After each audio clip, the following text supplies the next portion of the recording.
Joining me now is Lieutenant Colonel Gray Green, a Falklands veteran who is still serving today. Great to talk to you. What are your memories of that time and how hard is it on days like today when you have to relive them?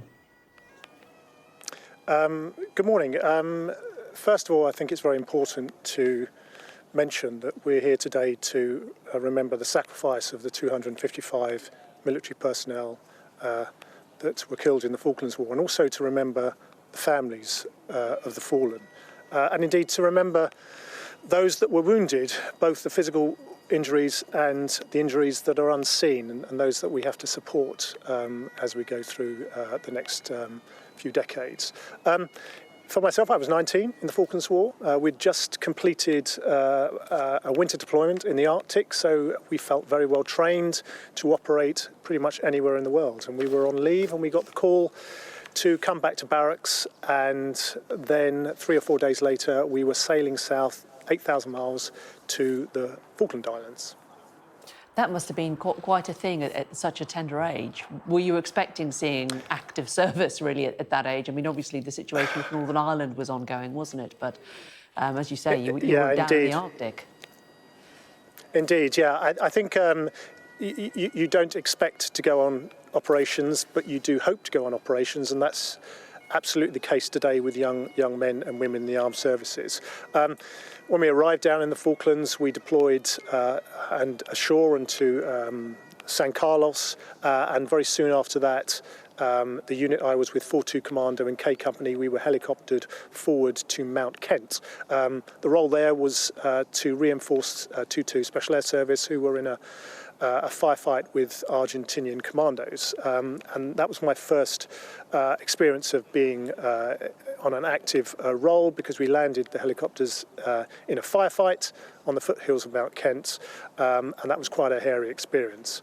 But I think going forward from there, one of the things that's often forgotten about deployments of that kind is survival, is the harsh conditions, and is the ability of the British Armed Forces to go to environments all over the world, and particularly the Falklands, and to be able to survive without kit and equipment for extended periods of time, and then from that be able to go forward and fight the enemy.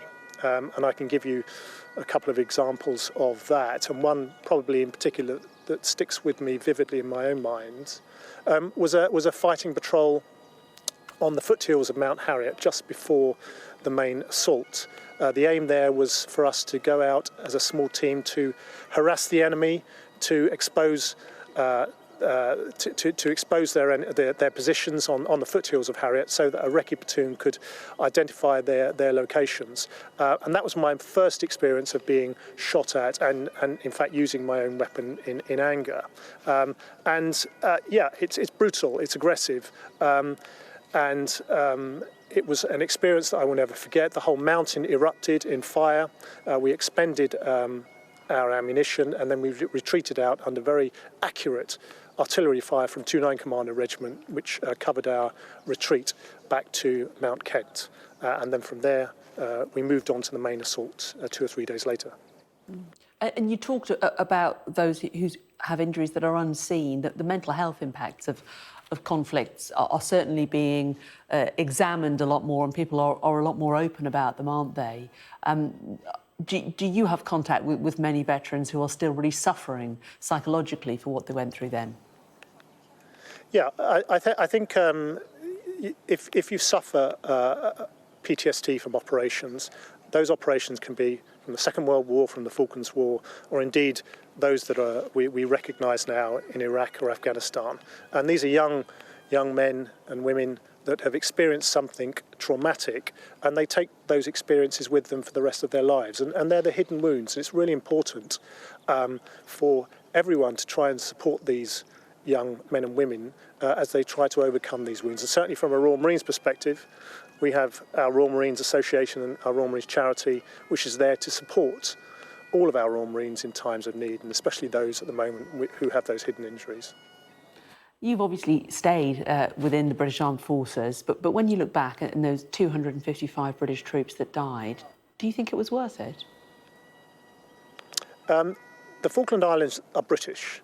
It's British sovereign territory. An aggressor attacked and occupied the Falkland Islands.